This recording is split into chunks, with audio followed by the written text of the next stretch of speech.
और इस वीडियो में हम आपको बताएंगे सोनिया गांधी के बारे में। तो चलिए शुरू करते हैं। सोनिया गांधी का जन्म इटली में विंजेंसा से 20 किलोमीटर दूर एक छोटे से गांव लुसियाना में 9 दिसंबर 1946 को हुआ था। शादी से पहले उनका असली नाम एंटोनियो माइनो था। उनके पिता का नाम स्टीफनो माइनो था, जिनका एक कंस्ट्रक्शन का बिजनेस था, और वे बेटिनो मुसेलिनी, जो कि इटली का तानाशाह था, उसकी सेना में काम करते थे। वे एक फांसीवादी सिपाही थे, जिन्हें रूस में 5 सालों के लिए जेल भी हुई थी। उनकी माता का नाम पाओलो माइनो था। उनकी 2 बहनें हैं, अनुष्का, जिनका असली नाम एलेजेंड्रिया है, और दूसरी बहन का नाम है नाडिया। सोनिया गांधी का बचपन टूरिन, इटली से 8 किलोमीटर दूर स्थित ओर्बसानो में व्यतीत हुआ। वहाँ वे रोमन कैथोलिक परिवार में पली बढ़ी। सोनिया गांधी ने अपनी शुरुआती शिक्षा एक कैथोलिक स्कूल मारिया एसोलिएटरी स्कूल में अपने 13वें वर्ष तक की। इसके बाद 1964 में वह कैम्ब्रिज विश्वविद्यालय में बेल एजुकेशन ट्रस्ट के भाषा विद्यालय में अंग्रेजी भाषा का अध्ययन करने गई। परंतु सुब्रमण्यम स्वामी ने आरोप लगाया है कि सोनिया गांधी कभी कैम्ब्रिज विश्वविद्यालय गई ही नहीं। उन्होंने बताया कि वह एक बार कैम्ब्रिज विश्वविद्यालय में एक लेक्चर देने के लिए गए हुए थे, तो उन्होंने वहाँ कॉलेज के अधिकारियों से पूछा कि सोनिया गांधी कॉलेज के दिनों में कैसी स्टूडेंट थी। तो अधिकारियों ने उन्हें बताया कि सोनिया गांधी नाम की कोई लड़की यहाँ नहीं पढ़ती थी। तो स्वामी जी ने सोनिया का दूसरा नाम बताकर पूछा, लेकिन इस नाम से भी कोई नहीं पढ़ता था। और स्वामी जी इस तथ्य को यूनिवर्सिटी से लिखवा कर लाए थे कि सोनिया गांधी या एंटोनियो माइनो नाम की कोई भी लड़की यहाँ नहीं पढ़ती थी, बल्कि सोनिया गांधी ने लेनोक्स स्कूल से इंग्लिश भाषा का कोर्स किया था, और ये स्कूल भी 1970 में बंद हो गया था। अंग्रेजी भाषा का कोर्स पूरा होने के बाद सोनिया गांधी ने वेरा सिटी रेस्टोरेंट में एक वेट्रेस के रूप में काम करना शुरू कर दिया। यहीं सोनिया गांधी की मुलाकात राजीव गांधी से हुई, जो उस समय कैम्ब्रिज के ट्रिनिटी कॉलेज में पढ़ते थे।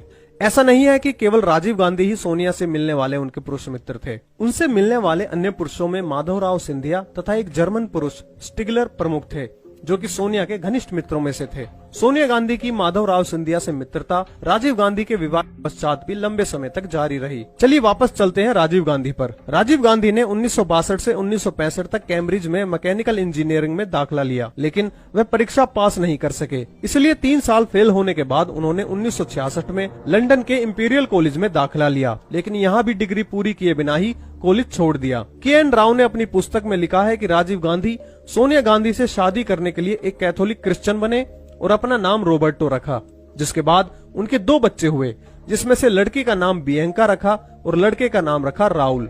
और भारत की जनता की आंखों में धूल झोंकने के लिए राजीव सोनिया का हिंदू रीति रिवाजों से पुनर्विवाह करवाया गया, और बच्चों का नाम बियंका से बदलकर प्रियंका और राहुल से बदलकर राहुल कर दिया गया। 1968 में दोनों का विवाह होने के बाद सोनिया गांधी भारत में रहने लगी। पहले सोनिया गांधी हर 5 वर्ष बाद विदेशी कानून के तहत भारत में रहने का परमिट लिया करती थी। यह परमिट उन लोगों को दिया जाता था जो कि अस्थायी तौर पर भारत में रहने आते हैं। सोनिया गांधी ने सर्वप्रथम भारत में रहने का परमिट 1968 में प्राप्त किया था, जब वो पहली बार राजीव गांधी के साथ भारत आई थी। 1973 में 5 वर्ष की समाप्ति पर अगर वे चाहती तो भारत की नागरिक बन सकती थी, लेकिन 1973 में उन्होंने पुनः आवेदन करके अगले 5 वर्षों तक भारत में रहने का परमिट प्राप्त किया। इसके बाद 1978 में उन्होंने दोबारा अगले 5 वर्षों के लिए भारत में रहने का परमिट लिया, और भारत का नागरिक बनने का आवेदन भी सोनिया गांधी के नाम से नहीं, बल्कि एंटोनियो माइनो के नाम से किया जाता था। सोनिया गांधी ने भारत की नागरिकता विवाह के 15 वर्ष के बाद यानी 30 अप्रैल 1983 को ली थी।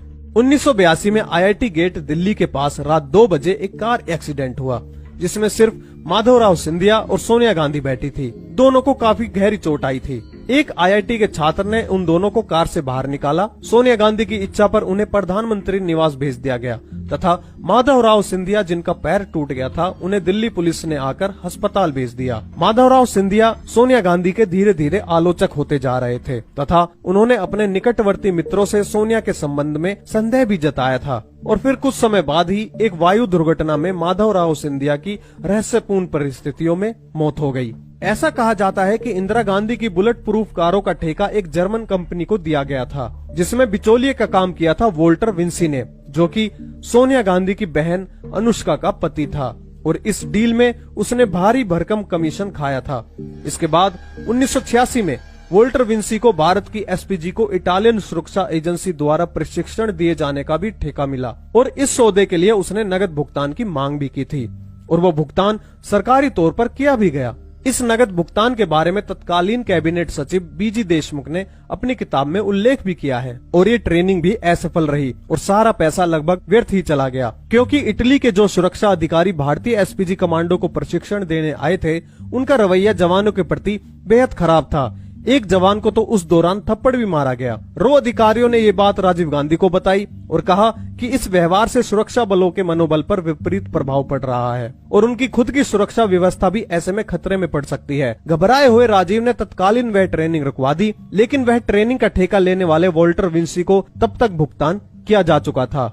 ऐसा कहा जाता है कि इंदिरा गांधी को बेशक गोलियां मारी गई थी, लेकिन उनकी मृत्यु उनके दिल या दिमाग को गोलियां लगने से नहीं, बल्कि बहुत ज्यादा खून बह जाने के कारण हुई थी। जब इंदिरा गांधी को गोली लग चुकी थी, तब सोनिया गांधी ने अजीब व्यवहार करते हुए बजाय उनको एम्स ले जाने के, उसकी विपरीत दिशा में डॉक्टर राम मनोहर लोहिया हॉस्पिटल में ले जाने पर जोर दिया और बाद में अपना मन बदलते हुए फिर से फैसला बदला और इंदिरा जी को एम्स ले जाया गया। इस बीच करीब 24 मिनट बर्बाद हुए और ऐसा सोनिया गांधी ने क्यों किया, ये सिर्फ वही बता सकती हैं। स्विट्जरलैंड की प्रसिद्ध पत्रिका स्केविट्जर इलस्ट्रेट के नवंबर 1991 के अंक में छपी खबर के अनुसार राजीव गांधी के स्विस बैंक में लगभग $2 बिलियन रुपए खाते में मौजूद थे और ये खाता राजीव गांधी के मरने पर सोनिया गांधी को प्राप्त हो गया।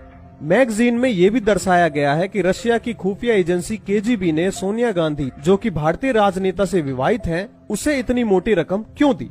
वहीं retire Indian police service officer Malay Krishnadhar के द्वारा लिखित किताब ओपन सीक्रेट में यह खुलासा भी किया गया है। मलय कृष्णाधर ने 29 वर्षों तक इंटेलिजेंस ब्यूरो में सेवा दी थी। उन्होंने कहा है कि मेरी मेहनत भरी रिसर्च रंग लाई। उन 4 मंत्रियों यानी इंदिरा सरकार के कैबिनेट मंत्री और 2 दर्जन सांसद केजीबी, जो कि रूस की जासूसी एजेंसी है, उसके लिए काम करते थे। केजीबी इन्हें इसके लिए मोटी रकम देती थी। इस किताब में उन्होंने सोनिया गांधी पर आरोप लगाते हुए कहा है कि सोनिया गांधी एक केजीबी द्वारा भेजी हुई जासूस है।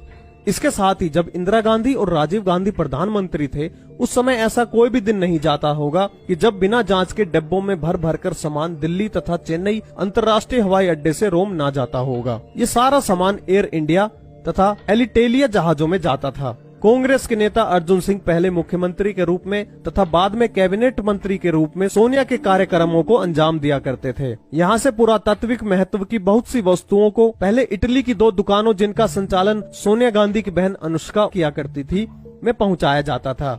इन दुकानों के नाम रिवोल्टा में एटनिका और बसानो में गणपति नाम से थे। यहाँ से झूठा बिल बनाकर इन सामानों को इन्हें लंदन नीलामी द्वारा बिक्री हेतु भेज दिया जाता था। इसमें से कुछ धन राहुल गांधी के नेशनल वेस्टमिनिस्टर बैंक तथा हांगकांग एंड शंघाई बैंक के लंदन स्थित खाते में जमा हो जाता था, परंतु इसमें से ज्यादातर धन कैमेन द्वीप स्थित बैंक ऑफ अमेरिका के गांधी परिवार के खाते में जमा किया जाता रहा। इस मामले में सीबीआई ने तो साल 1993 में भारतीय एंटीक चुराने वालों का पता लगाने के लिए एफआईआर तक दर्ज की थी, लेकिन उस समय केंद्र में कांग्रेस की सरकार थी और मध्य प्रदेश में भी। सोनिया गांधी के विश्वस्त माने जाने वाले अर्जुन सिंह तब मध्य प्रदेश के मुख्यमंत्री थे। अर्जुन सिंह की मदद से सरकार पर दबाव डालकर उस एफआईआर में सोनिया गांधी का नाम ही नहीं डाला गया। आरोप है कि इस संकट से बचने के लिए सोनिया गांधी ने सिर्फ अर्जुन सिंह का ही नहीं, बल्कि कला विशेषज्ञ मार्तंड सिंह, पाकिस्तानी दंपत्ति मुनीर और फरीदा अताउल्लाह, लंदन में रहने वाले पाकिस्तानी मूल के आईएसआई एजेंट सलमान तासिर के अलावा लिट्टे की भी मदद ली थी। राजीव गांधी की मृत्यु के बाद कांग्रेस के नेताओं ने सरकार संभालने के लिए सोनिया गांधी को बुलाया, पर उन्होंने इनकार कर दिया और कहा कि राजनीति से वह दूर रहने वाली हैं। लेकिन परिस्थितियों को देखकर 1997 में राजनीति से जुड़ गई। 1998 में सोनिया गांधी कांग्रेस पार्टी की अध्यक्षा बनी। इसके बाद सोनिया गांधी अक्टूबर 1999 में बेल्लारी कर्नाटक से और साथ ही अपने पति राजीव गांधी के निर्वाचन क्षेत्र अमेठी से चुनाव लड़ा और करीब 3 लाख वोटों से दोनों जगह से जीत हासिल की। इसके बाद 1999 में 13वीं लोकसभा में विपक्ष की नेता चुनी गई। इसके बाद 2004 के लोकसभा के चुनावों में सोनिया गांधी के नेतृत्व में कांग्रेस और उनके सहयोगियों ने मिलकर 204 सीटें जीती। इसके बाद सुब्रमण्यम स्वामी बताते हैं कि 14 मई 2004 के अखबारों में उन्होंने देखा कि सोनिया गांधी दावा कर रही थी कि वही सरकार बनाएंगी। उस समय वह मद्रास में थे। तब उन्होंने तत्कालीन राष्ट्रपति कलाम को चिट्ठी लिखी और उनको बताया कि हमारे देश के कानून के अनुसार वह पीएम नहीं बन सकती, क्योंकि सोनिया की नागरिकता पर कई अंकुश लगे हुए हैं। उन्होंने अभी तक इटली की नागरिकता नहीं छोड़ी है। स्वामी जी ने संविधान के सेक्शन 5 के एक प्रावधान का जिक्र चिट्ठी में किया था। 17 मई 2004 की दोपहर को 12:30 बजे वे राष्ट्रपति से खुद जाकर मिले। उनसे कहा कि सोनिया गांधी को प्रधानमंत्री नियुक्त नहीं किया जा सकता, ये कानूनों के खिलाफ होगा। उसी दिन शाम 5 बजे सोनिया गांधी को राष्ट्रपति से मिलना था, जहां वे सरकार बनाने के लिए दावा पेश करने वाली थी। लेकिन दोपहर 3 बजे सोनिया गांधी के पास राष्ट्रपति भवन से एक चिट्ठी पहुंची, जिसमें लिखा था कि शाम 5 बजे का अपॉइंटमेंट रद्द किया जाता है। अगर वे चाहें तो अगले दिन यानी 18 मई को मुलाकात कर सकती हैं। और इसी के चलते सोनिया गांधी ने मनमोहन सिंह को प्रधानमंत्री नियुक्त किया।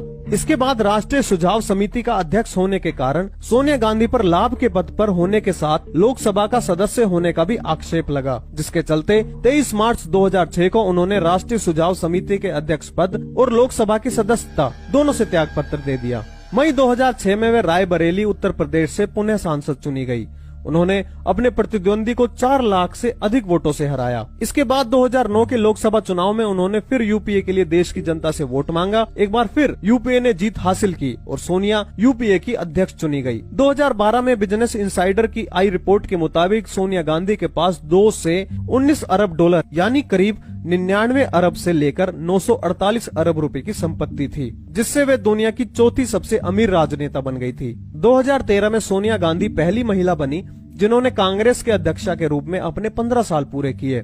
इसके बाद 2014 के आम चुनावों में नरेंद्र मोदी जी के नेतृत्व में एनडीए ने 336 सीटें जीतकर सरकार बनाई और कांग्रेस को इन चुनावों में सिर्फ 44 सीटें ही मिली। इसके बाद 1 नवंबर 2012 को सुब्रमण्यम स्वामी ने दिल्ली की एक अदालत में एक निजी शिकायत दायर की कि सोनिया गांधी और उनके बेटे राहुल गांधी ने एसोसिएटेड जर्नल लिमिटेड की सार्वजनिक रूप से अपनी निजी कंपनी यंग इंडियन के माध्यम से अधिग्रहण करके 16 अरब रुपए की धोखाधड़ी की है। केस की कई तारीख पड़ने के बाद 7 दिसंबर 2015 को राहुल गांधी और सोनिया गांधी को 9 तारीख को कोर्ट में पेश होने के लिए कहा गया, लेकिन वे पेश नहीं हुए और 19 दिसंबर 2015 को पटियाला हाउस कोर्ट अदालत ने सभी को जमानत दे दी, लेकिन उन्हें अगली सुनवाई की तारीख 20 फरवरी 2016 को अदालत में उपस्थित होने का आदेश भी दिया। इसके बाद इनकम टैक्स विभाग ने नेशनल हेराल्ड के मामले में दोनों नेताओं को तकरीबन 100 करोड़ रुपए का दंड लगाया।